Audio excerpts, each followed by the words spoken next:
I found my own obituary 3 days before my wedding. Not in a dream, not as a joke. On my fiancé's laptop, buried in a folder labeled Travel Docs 2024, between PDFs of our honeymoon itinerary and a screenshot of our Airbnb confirmation in Santorini. The file was called Draft Notice. Docs. I wasn't snooping. That's what I kept telling myself as I sat there on the edge of our bed, the laptop hot against my thighs. My hands shaking so badly I had to set down my coffee before I spilled it all over the white duvet we'd picked out together at West Elm. I was looking for our flight confirmation. Marcus had printed the boarding passes, or said he had, but I couldn't find them in my email. And we were leaving in 4 days right after the wedding, and I'm the kind of person who needs to see things twice, 3 times. Needs that little boarding pass PDF saved in 4 different folders because my anxiety doesn't trust anything to just work out. So I opened his laptop. He'd left it open anyway. Password already entered. Screen dim but awake. He was in the shower. I could hear the water running. Could hear him humming something off key. Maybe that John Legend song we'd chosen for our first dance. I clicked on his downloads folder first. Nothing. Then documents. That's where I saw the Travel Docs 2024 folder. And I thought, there, of course, he's more organized than me. He probably has everything in one place. I double-clicked, and that's when I saw my name. Not on a boarding pass, on an obituary. Simone Adrienne Carter, 29, of Brooklyn, New York, passed away unexpectedly on October 14, 2024, just days after marrying the love of her life, Marcus DeLuca. She is survived by her husband and her mother, Denise Carter of Atlanta, Georgia. A celebration of life will be held privately. In lieu of flowers, donations may be made to the American Heart Association. I read it 3 times. The date was 3 days away. October 14th. Our wedding was October 11th. I looked at the document properties. Created September 29th. Last modified October 3rd. That was yesterday. The shower was still running. I sat there, the cursor blinking in the white space below my own death notice. And my brain did that thing it does when something is so impossible that it just stops processing. Like when you're in a car accident and everything goes silent and slow, and you're watching it happen from somewhere outside your body. I didn't scream. I didn't cry. I didn't slam the laptop shut and run. I just sat there, reading my own obituary. And the only thing I could think was, he spelled my middle name wrong. Adrienne, 2 N's. He put 1. We'd been together for 2 years. Engaged for 7 months, and he didn't know how to spell my middle name. The water stopped. I heard the shower curtain rings scrape against the rod, heard Marcus step out onto the bath mat, heard him humming again, louder now. Happy. I closed the document, closed the folder, put the laptop back exactly where it had been, screen angled the same way, the corner lined up with the edge of the nightstand. I picked up my coffee. It had gone cold. When Marcus came out of the bathroom, towel around his waist, skin still damp, smiling at me with that easy grin that used to make my stomach flip, I smiled back. Find the boarding passes? He asked. Yeah, I said. Got 'em. He kissed the top of my head as he walked past, smelling like cedar and mint, and I watched him pull clothes out of the dresser, watched him get dressed, watched him like I was seeing him for the first time. Or maybe the last. It started 8 months ago. Not the relationship. The weird things. Marcus and I met 2 years ago at a mutual friend's birthday party in Williamsburg, one of those cramped apartment gatherings where everyone's holding a sweating beer bottle and pretending the music isn't too loud. He was a financial advisor. I was a graphic designer working for a small creative agency in Manhattan. He had an easy laugh, good shoes, and he actually asked me questions about my work instead of just talking about his own. We dated for a year before he proposed. Nothing felt rushed. Nothing felt wrong. But 8 months ago, right after I said yes, things started shifting. Small things at first. He started asking about my health more. Not in a sweet, caring way. In a specific way. You ever get your heart checked? He asked one night over dinner. I looked up from my pad thai. My heart? Yeah. Like, your mom had that thing, right? That arrhythmia. She has a fib. It's managed. Why? He shrugged, twirling lo mein around his fork. Just thinking about life insurance and stuff. You know, future planning. We should both get physicals before the wedding, okay? I said. It seemed reasonable. Adult. 2 weeks later, he brought it up again. We were watching a movie, some thriller where a woman collapsed in the middle of a grocery store, and Marcus paused it. See? That's what I'm talking about, he said, pointing at the screen. You never know. You should really get that heart thing checked. I don't have a heart thing. But your mom does. It's genetic. Marcus, I'm fine. I know, baby. I'm just saying, for my peace of mind. So I went. I got the EKG, the echocardiogram, the whole workup. Everything came back perfect. I showed him the results, and he nodded, kissed my forehead, said, "Good, that's good." But he kept a copy of the report. I didn't think about it then. Then there was the life insurance. He brought it up casually, during a conversation about wedding costs and combining finances. We should both get policies, he said. Nothing crazy, just like $500,000 each. Standard stuff. $500,000. It's not as much as it sounds. It's just to cover the mortgage if something happens, funeral costs, that kind of thing. My buddy from work set us up in like 20 minutes, so we did. I signed the paperwork, named him as my beneficiary. He did the same, named me as his, except I found out later, much later, after I found that obituary, that he'd taken out a second policy on me. A bigger one I never signed for, but somehow existed, with a payout of $1.2 million. But I'm getting ahead of myself. After the insurance, there was the house. We'd been renting a 1-bedroom in Park Slope, but Marcus wanted to buy. Build equity, he said. Stop throwing money away. I wasn't sure I was ready, but he was persistent. He found a place in Bed-Stuy, a narrow brownstone with good bones and a backyard, listed under market value because it needed work. We put in an offer. It was accepted. Let's put it under both our names, I said. Actually, Marcus said, it's better for the loan if it's just under mine. Better interest rate. We'll add you after the wedding. I hesitated. My mother's voice was in my head. The same warnings she'd given me my whole life.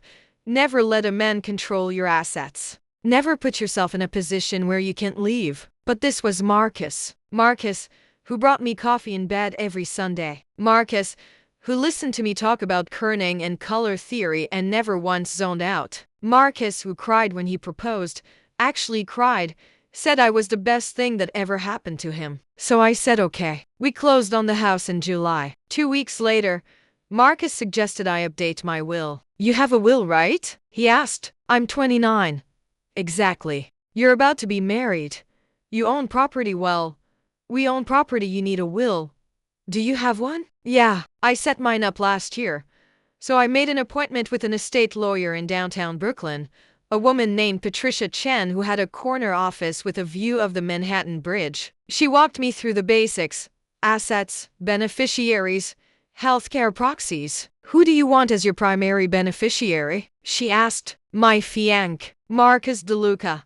She typed. And secondary? My mom, I guess. Any specific asset allocations? I thought about it. The house goes to Marcus. Everything else split between him and my mom. Patricia nodded, printed the documents, walked me through every page. I signed. She notarized. Done. I told Marcus about it that night. Mentioned it casually while we were cooking dinner. Pasta and sausage. Something easy. Oh, good, he said, not looking up from the cutting board. That's really good, babe. He smiled. And now, sitting here on the bed, 3 days before my wedding, my cold coffee mug sweating a ring into the nightstand, I remembered that smile. It was the same smile he'd given me an hour ago when he came out of the bathroom. The same smile from the obituary moment I hadn't witnessed yet, but somehow already knew. Only 3 days, he'd said yesterday, squeezing my hand in the kitchen, looking at me with so much warmth I'd felt it in my chest. Finally, everything's ours. Not ours. Mine. Finally, everything's mine. I hadn't caught it then, but I heard it now, in my memory, the words rearranging themselves into the truth. I didn't confront him. Not that day. I did what any rational person who just found their own obituary would do. I pretended everything was fine, kissed him goodbye when he left for work, and then I sat down at my desk and opened a private browser window. First, I Googled Marcus's full name. Marcus Anthony DeLuca. Added New York and fraud and arrest. Nothing. I tried Marcus DeLuca financial advisor. His LinkedIn came up. Clean and professional. 100 connections. Recommendations from colleagues. A profile picture of him in a suit looking trustworthy and competent. I tried Marcus DeLuca in death and insurance. Still nothing. Then I tried something else. I went to the New York State Department of Financial Services website and looked up his credentials. He was licensed. Everything checked out. So I called his office. Cardinal Financial Group. How can I help you? Hi. Yes. I'm calling to verify employment for Marcus DeLuca. One moment, please. Hold music. Something instrumental and calming. Yes. Marcus has been with us for 4 years. Is this for a loan application? Yes. I lied. Thank you. I hung up. He was real. His job was real. Everything about him on paper was real. Except the obituary. I opened his laptop again. He hadn't changed the password. He never logged out of anything. Always left his devices open. Like he had nothing to hide. Or like he was so confident I'd never look. I went back into the travel docs folder. The obituary was still there. I read it again. Slower this time. Looking for details I'd missed. Passed away unexpectedly. Not after a long illness. Not following a brief battle, unexpectedly. Just days after marrying the love of her life. 3 days. The wedding was in 3 days. The obituary was dated 3 days after that. I checked the folder's other contents. Boarding passes for Santorini, yes. Hotel confirmation. Rental car reservation. A PDF of a restaurant reservation for October 12th, our first night there. And then another document, buried at the bottom of the list. Policy details SC PDF. I clicked it. It was a life insurance policy. My life insurance policy. The one we'd set up together. Except the payout amount was wrong. We'd agreed on $500,000. This one said $1.2 million.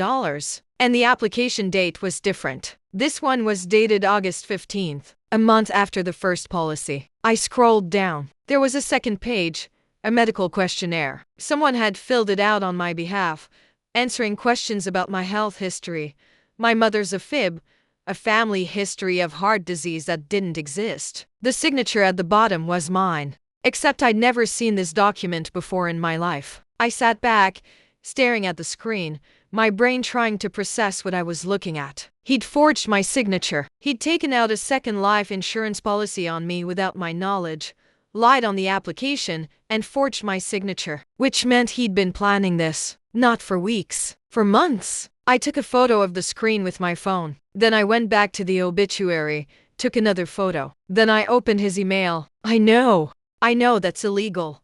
That's invasion of privacy, that's crossing a line. But he'd written my obituary, so I scrolled. Most of it was boring. Work emails, promotional garbage, fantasy football updates, a thread with his brother about the bachelor party. Then I found a folder labeled trip planning. Inside were emails to the hotel in Santorini confirming a reservation for 1 guest, not 2. A one-way flight confirmation under his name only. An email to a real estate agent in Athens about short-term rentals. And then, buried in the sent folder, an email to someone named Victor. Subject line. Timeline confirmed. I opened it. Everything's set. 10:14 during the hike. She'll think it's just altitude. I'll call it in after an hour. Say I tried CPR but she was already gone. Doc says the talk screen won't show anything if they even bother to do one. Heart failure. Genetic predisposition. They'll buy it. Policy pays out in 30 days. I'll send your cut once it clears. I read it twice. 3 times. Then I closed the laptop, walked into the bathroom, and vomited. I didn't call the police. Not yet. Because here's the thing about proof. I had screenshots of a document on his laptop and an email that sounded bad but wasn't technically a confession to anything that had happened yet. A good lawyer could argue it was fiction, a prank, a misunderstanding. And if I went to the police and they didn't arrest him, he'd know I knew. And then what? He moves up the timeline? He disappears? He comes after me another way? No, I needed more. I needed to know who Victor was. I needed to know what during the hike meant, what exactly he was planning to do to me on a mountainside in Greece. And I needed to know if I was the first. So I did what I do best. I researched. I started with Victor. The email address was v.kowalski.md@protonmail.com. Protonmail. Encrypted. Anonymous. But the M was helpful. I googled Victor Kowalski, Doctor, New York. Nothing. Victor Kowalski, Physician, New Jersey.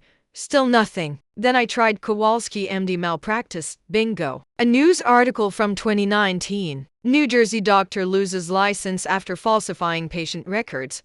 I clicked. Dr. Victor Kowalski, 54, of Hoboken, has been stripped of his medical license following an investigation into allegations that he falsified patient records and prescribed unnecessary medications in exchange for financial kickbacks. Kowalski, who specialized in internal medicine, was also accused of signing death certificates without proper examination of the deceased. He has denied all allegations and is currently appealing the board's decision.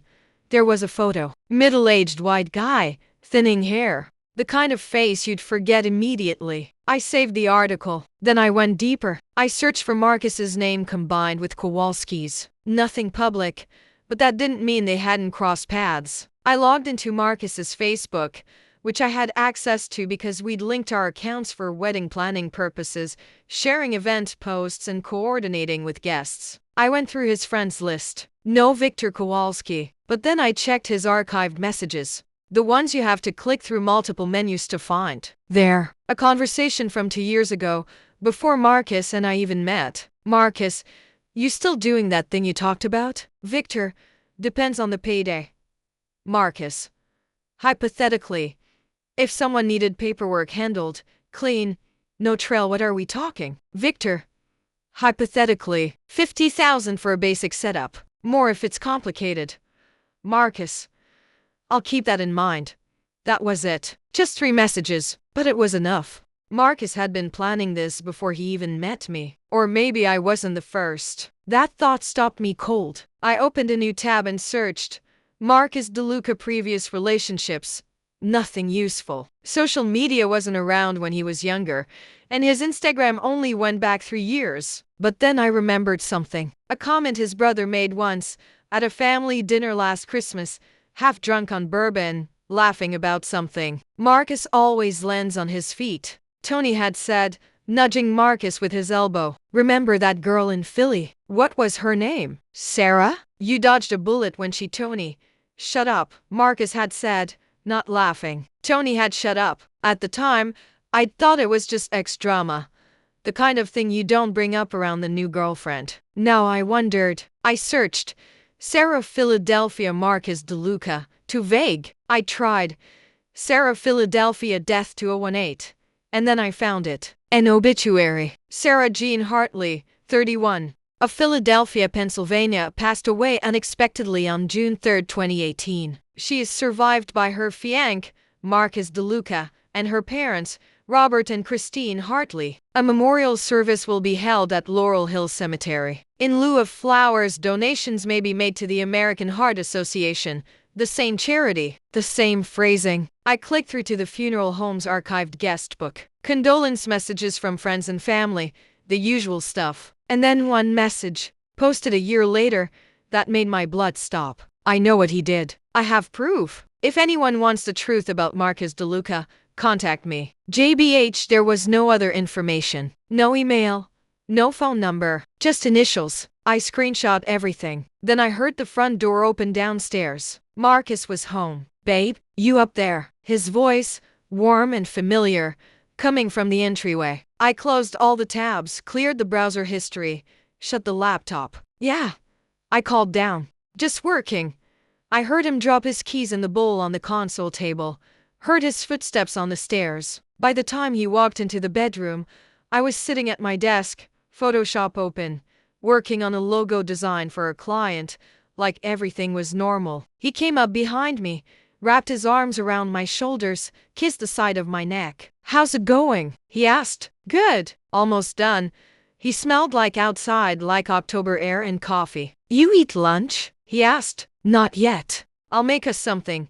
He left, heading back downstairs, and I listened to him move through the kitchen, opening cabinets, running water, humming that same off-key melody. I saved my work, minimized Photoshop, and stared at the desktop background, a photo of us from last summer, on a beach in Montauk, both of us laughing at something I couldn't even remember now. We looked happy. We looked in love. I picked up my phone and texted my best friend, Janelle. You free tonight? Need to talk. Important. 3 dots appeared immediately. Then, yes, come by after 7. Everything okay? No. I typed, then deleted it. Yeah, just need advice on something. Okay, see you then. I put the phone down. Marcus called up from the kitchen. Grilled cheese okay? Perfect. I called back, and I sat there, in the bedroom where I'd slept next to him for over a year, in the house he'd bought with money he didn't have yet, and I thought about how easy it had been. How I'd never suspected a thing. How I'd handed him everything. My name on a will. My signature on an insurance policy. My trust freely given, because he'd asked for it with a smile. I thought about Sarah Jean Hartley, dead at 31, survived by her fiancé Marcus DeLuca. I thought about that anonymous message. I know what he did.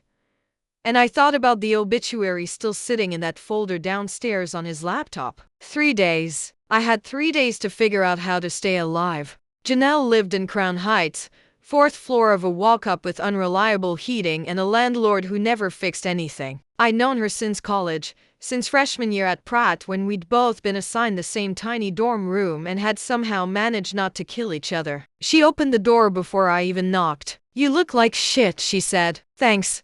I'm serious. What happened? I walked in, dropped my bag on her couch, and just stood there for a second, trying to figure out where to start. You want wine? She asked. Yes.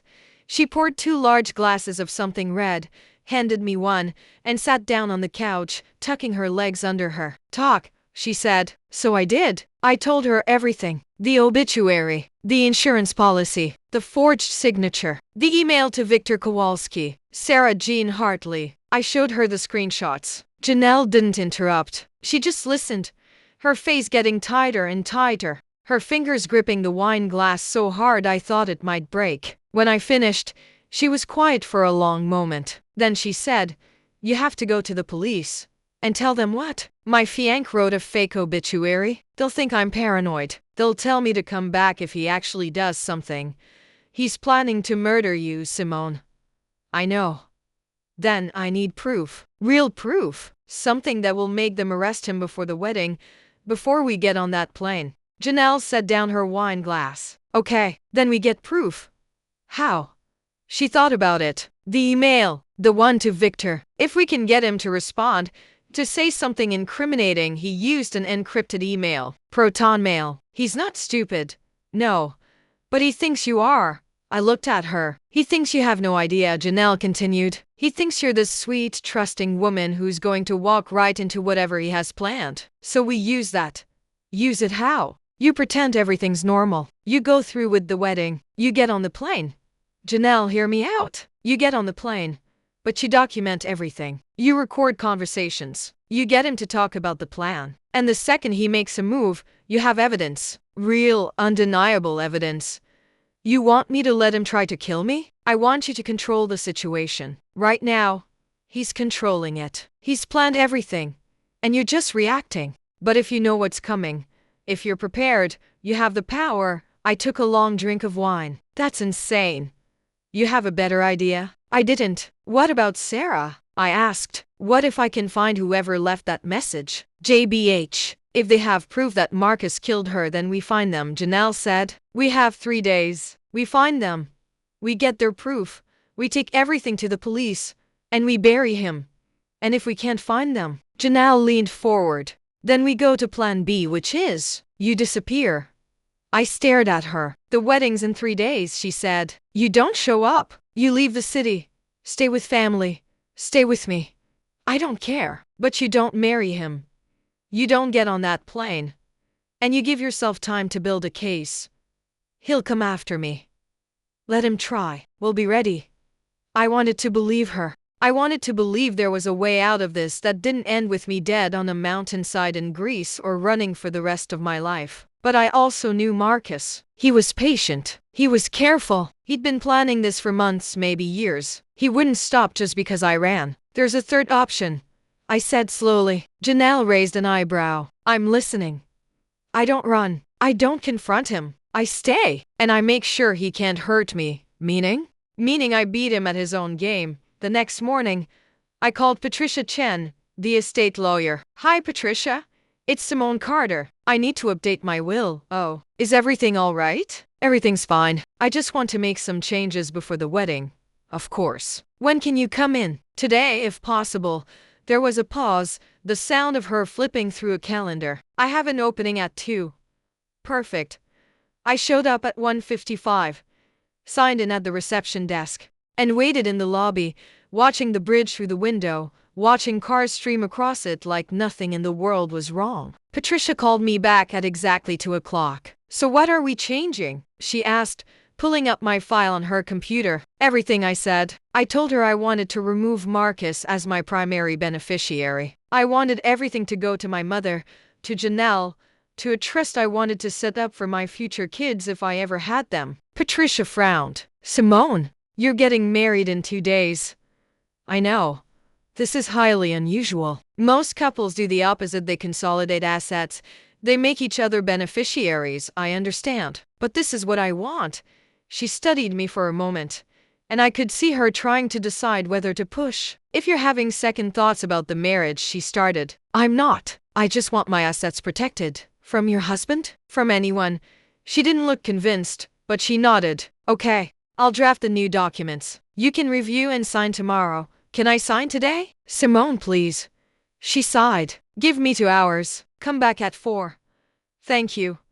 I left, walked 3 blocks to a Chase bank, and opened a new checking account. One Marcus didn't know about. I transferred half of my savings into it, about $18,000. Not enough to live on forever, but enough to disappear if I needed to. Then I went to a FedEx office and made copies of everything. The obituary screenshots, the insurance policy, the email to Victor, Sarah Hartley's obituary. I put it all in a manila envelope, wrote, "Open if something happens to me" on the front, and mailed it to Janelle. At 4 o'clock, I was back in Patricia's office, signing the new will. Done, she said, notarizing the last page. Legally effective immediately.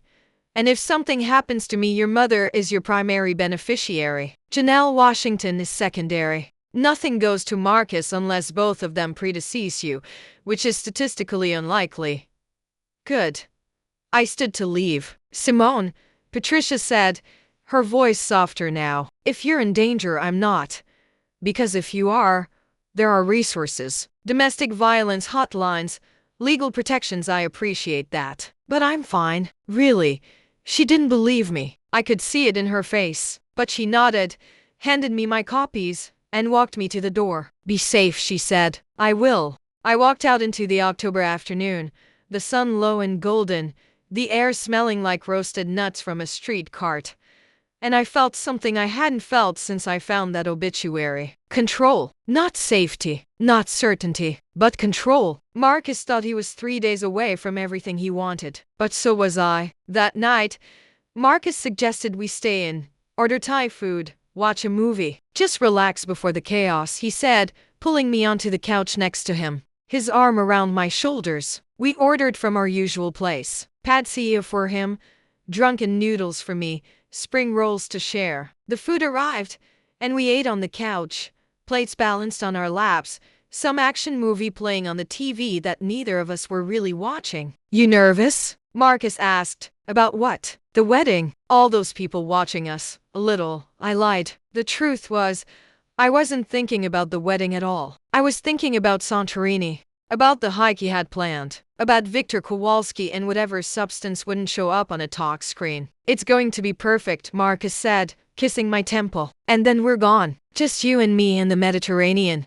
Can't wait, I said. And I meant it. Because I had 2 days to figure out who Sarah Hartley's JBH was, 2 days to find proof that Marcus had done this before, 2 days to build a case so airtight that even the best lawyer couldn't get him out of it. And if I couldn't find JBH, then I'd go to Santorini, and I'd make sure I was the one who came back. I started with Sarah's obituary again. The funeral had been at Laurel Hill Cemetery in Philadelphia. I googled the cemetery, found a phone number, and called the next morning while Marcus was at work. Laurel Hill.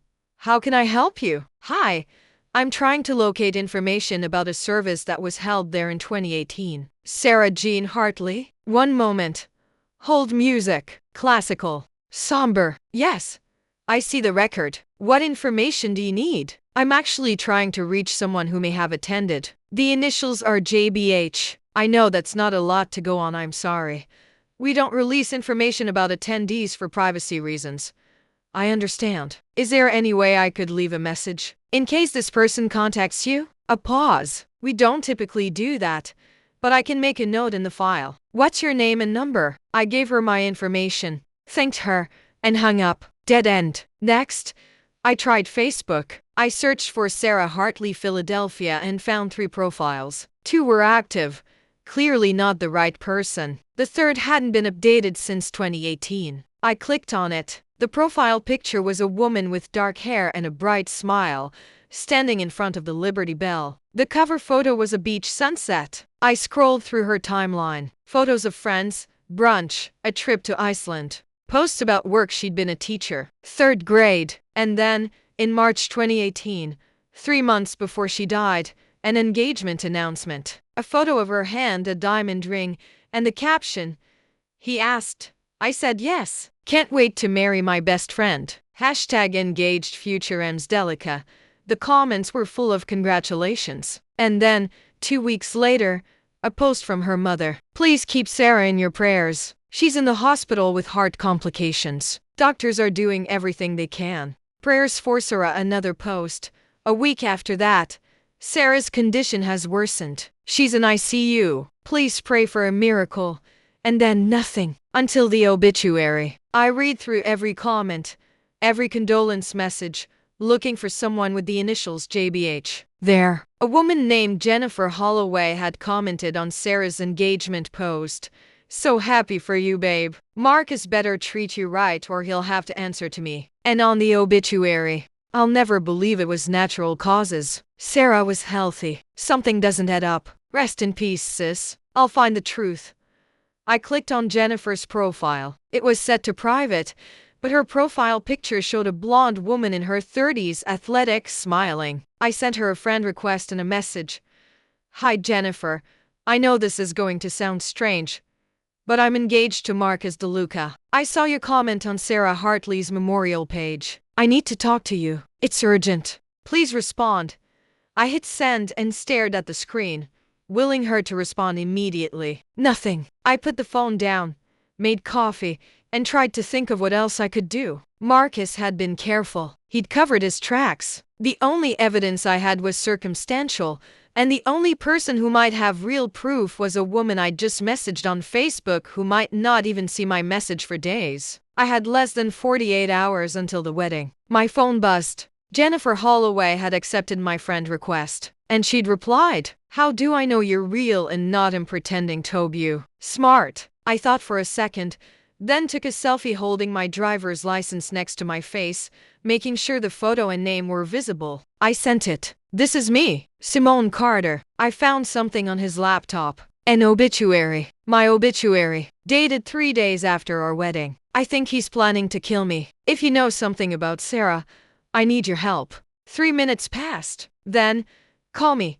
She sent her number. I dialed immediately. She picked up on the first ring. "Tell me everything," Jennifer said. I told Jennifer everything. The obituary, the forged insurance policy, Victor Kowalski, the email about the hike in Santorini. When I finished, there was silence. Then she said, "Sarah died the same way." My stomach dropped. "They were supposed to go hiking in the Poconos," Jennifer continued. 3 days after their engagement party, she collapsed on the trail. Marcus said he tried to save her, called 911, but by the time they got there, she was gone. Heart failure. The doctors said it was genetic, that she had an undiagnosed condition, but she didn't believe it.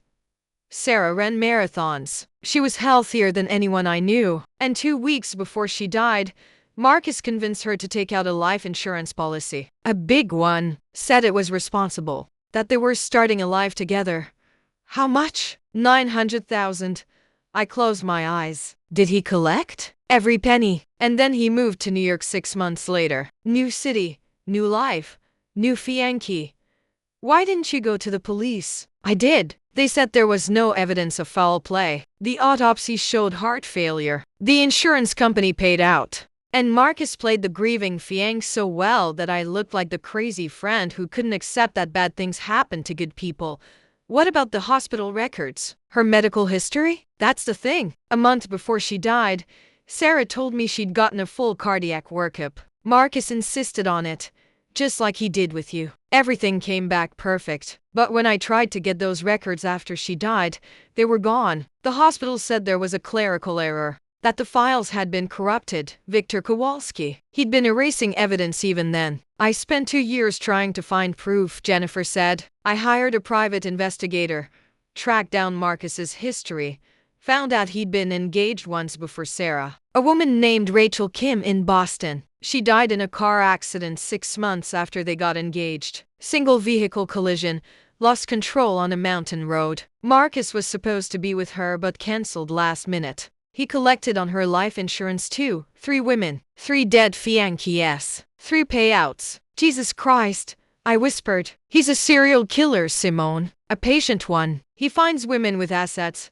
women who trust easily, gets them to sign over everything, and then he kills them in ways that look natural or accidental. And he gets away with it because he's careful and because he waits long enough between victims that no one connects the dots. Until now. So here's what we're going to do. You're going to cancel that wedding. You're going to get as far away from Marcus DeLuca as possible. And I'm going to take everything I have, everything I've collected over 2 years, and we're going to the FBI. He'll run if I cancel. Let him. At least you'll be alive. No, my voice was steadier than I expected. If he runs, he'll do this to someone else. Another woman, another city, another life insurance policy. We end this now.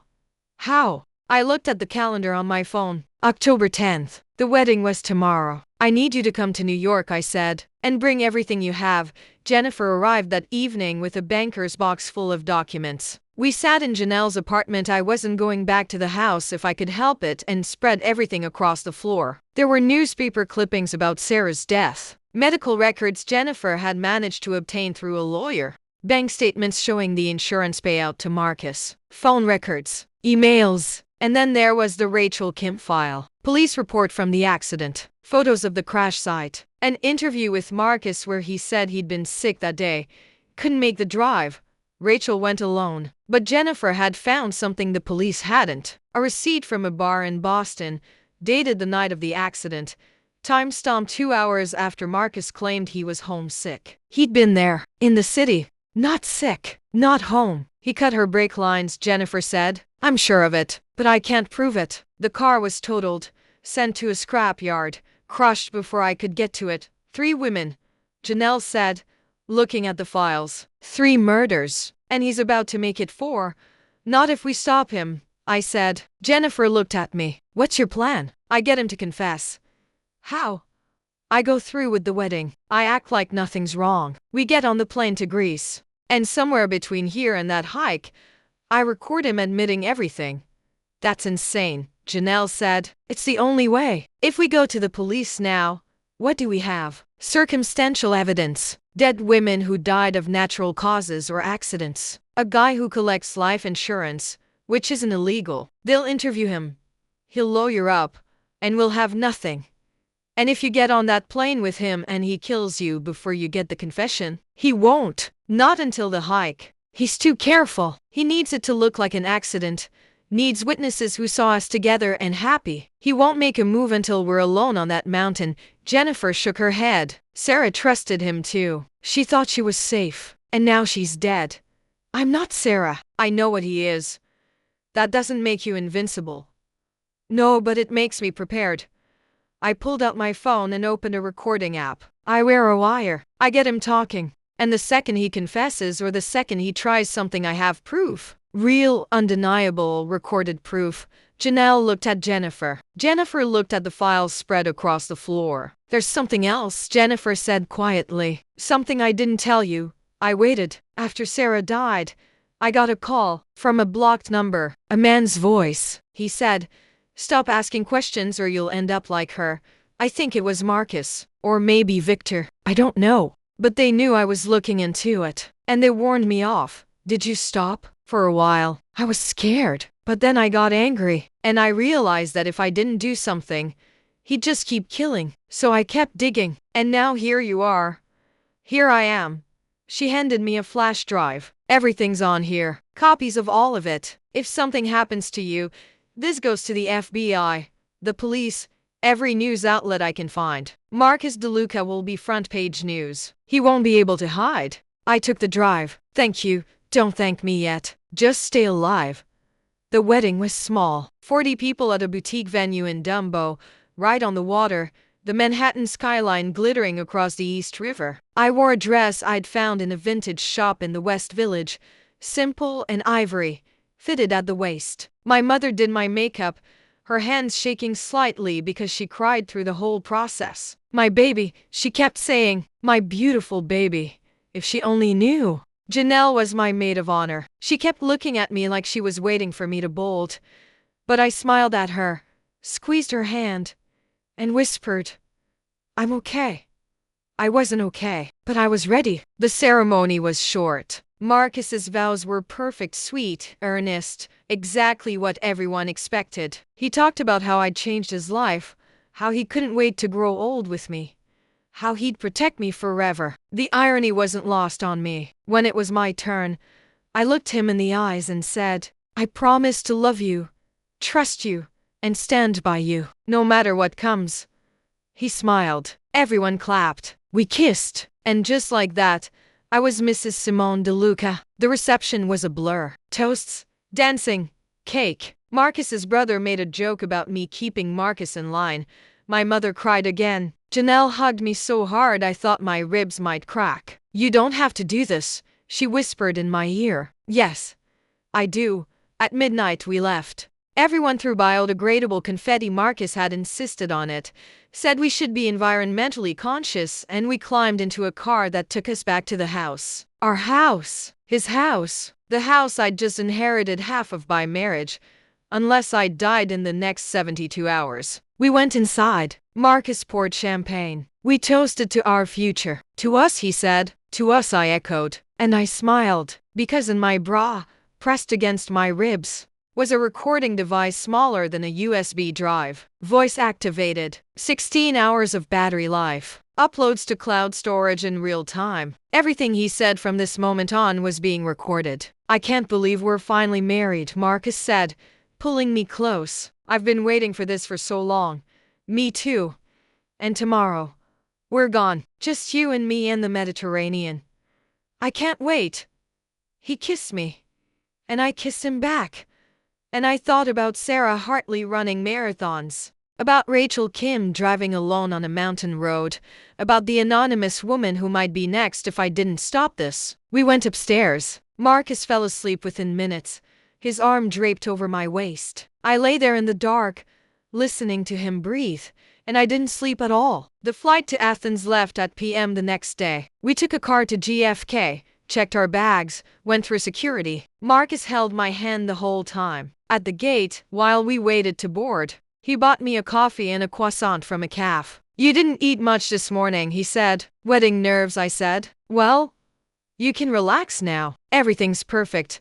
I sipped the coffee. It tasted normal. I'd been watching him the whole time, made sure he didn't add anything. Still, my paranoia made me dump half of it in a trash can when he wasn't looking. We boarded business class because Marcus had insisted on it. We're celebrating, he'd said. The flight was 9 hours. Marcus slept most of the way. I pretended to sleep but kept the recorder on, just in case he talked in his sleep or made a phone call when he thought I wasn't listening. He didn't. We landed in Athens at AM local time. From there, we took a short flight to Santorini. The island was beautiful. White buildings with blue domed roofs, cliffs dropping into the Aegean, sunlight so bright it hurt to look at. We checked into our hotel, a boutique place carved into the cliffside. All whitewashed walls and infinity pools. Marcus tipped the bellhop, closed the door, and pulled me into a kiss. Finally, he said, alone. Finally. I agreed. That night, we had dinner at a restaurant overlooking the caldera. Fresh fish, local wine, the sun setting orange and pink over the water. It was romantic. It should have been perfect, but all I could think about was the hike Marcus had planned for the next day. Tomorrow, he said, raising his glass. We do that trail I told you about. The one on the southern coast. It's supposed to be incredible. How long is it? About 6 miles. Most of it's easy, but there's one section where it gets steep. Amazing views though, and we'll have the whole place to ourselves. Off-season, you know. Off-season. No witnesses. Sounds perfect, I said. He smiled. That night, in the hotel room, he made love to me like he meant it, like he wasn't planning to kill me in less than 12 hours. And I let him, because I needed him to think everything was fine. Afterward, while he slept, I sent a message to Janelle. Tomorrow, stay by your phone. She replied immediately. I'm here. Be safe. I put the phone down. Checked the recording device still working. Battery at 82, and finally let myself close my eyes. We woke early. Marcus had packed a daypack with water, snacks, sunscreen. He was cheerful, energized, kept talking about how great the weather was, how lucky we were. We took a cab to the trailhead. The driver dropped us off on a dusty road with a wooden sign pointing toward the path. Have a good hike, the driver said. And then he was gone. It was just us. The trail started easy, winding along the coast, the ocean glittering below. Marcus walked ahead of me, pointing out birds, taking photos, acting like a regular tourist. You okay? He called back after an hour. Yeah, just taking it slow. We're almost to the good part. The good part. The steep section, where I would slip, where I would fall, where my heart would give out. Just like Sarah's, just like he'd planned. We climbed higher. The trail narrowed, turned rocky. On one side, the cliff rose up. On the other, a sheer drop to the sea. Marcus stopped at a viewpoint, pulled out his phone. Let me get a picture of you, he said. Go stand over there, by the edge. My pulse hammered. This was it. Actually, I said, let's get one together. Selfie. He hesitated, just for a second. Then he smiled. Sure. He came over, wrapped his arm around me, held the phone out. I smiled at the camera, and I said, this is beautiful. I'm so glad we came. Even though I know what you're planning. His smile froze. What? The hike, the fall, the heart condition I don't actually have. Victor Kowalski, the life insurance, all of it. He lowered the phone. Simone, I found the obituary, Marcus. On your laptop. I know about Sarah. I know about Rachel. I know everything. His face changed. The warmth drained out of it, and what was left was something cold and flat. You went through my computer. You wrote my obituary. He stared at me. Then he laughed. Actually laughed. So what's your plan here, Simone? You confront me on a cliff in the middle of nowhere? You think that's smart? Smarter than marrying you. You already did. Doesn't matter. I changed my will. You get nothing if I die. Everything goes to my mother. His jaw tightened. You're lying. Check with Patricia Chen if you want. I signed new documents the day before the wedding. You played this whole thing perfectly, Marcus. Except you forgot to make sure I didn't figure it out. He took a step toward me. I took a step back, closer to the edge. Careful, he said. You wouldn't want to fall. Is that what happened to Sarah? She got too close to the edge? Sarah had a heart condition. No, she didn't. She had a physical a month before she died. Clean bill of health. But somehow her medical records disappeared. Because Victor Kowalski made them disappear. The same way he's going to make mine disappear after you push me off this cliff. Marcus's expression didn't change. You can't prove any of that. Actually, I can. I pulled the recording device out of my pocket, held it up. Everything you've said in the last 2 days is on here. Including the part where you just admitted you know who Victor Kowalski is. And in about 30 seconds, it's going to upload to cloud storage, along with every other piece of evidence I have. So even if you kill me right now, it's over. He stared at the device. Then he moved. Fast. He lunged for it. But I was ready. I threw it over the cliff, watched it arc through the air and disappear into the sea below. No! He shouted. Already uploaded, I said. You're done. He turned back to me, breathing hard. And then he smiled again. That same smile from the bathroom, from the kitchen, from every moment I'd thought I was safe. You think you're smart, he said. You think you figured it out. But you didn't think this through, did you? Because now we're alone on a mountain. And you just admitted you know everything. And there's no one here to help you. Actually, I said. There is. I pulled up my phone. On the screen was an active call. 2911. They've been listening to everything I said, and they're on their way.